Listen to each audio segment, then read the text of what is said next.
Hello, আসসালামু আলাইকুম জনগণ। রোজা রাখার কারণে আমি খানিকটা ক্লান্ত, ঠিক একইভাবে আমার কোয়েল পাখিগুলো অনেক বেশি ক্লান্ত ডিম পারতে পারতে।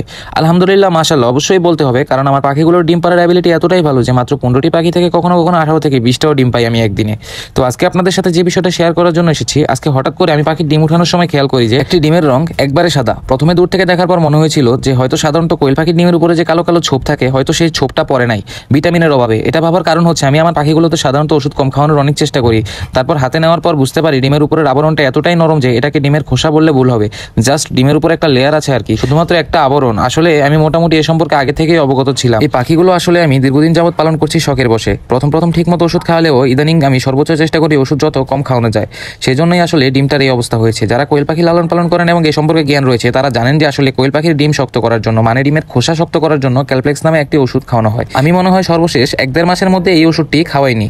আমার কাছে ওষুধটি ছিল না বা নেই এমনটা না, আমার কাছে ওষুধটি আছে, কিন্তু আমি চেষ্টা করি আমার পাখিগুলোকে যত কম ওষুধ খাওয়ানো যায়। কারণ আল্লাহর রহমতে আমার পাখিগুলো ডিম পাড়ার অ্যাবিলিটি অনেক ভালো, যেটা প্রথমেই আপনাদের বলা হয়েছে। তাই খুব একটা ওষুধ খাওয়ানোর প্রয়োজন পড়ে না। এমনকি দীর্ঘদিন যাবত পাখিগুলো পালন করছে, আলহামদুলিল্লাহ আমার পাখিগুলো সুস্থ রয়েছে। সবাই দোয়া করবেন যাতে ভবিষ্যতে আমি আরো বেশি বেশি কোয়েল পাখি পালন করতে পারি। ধন্যবাদ।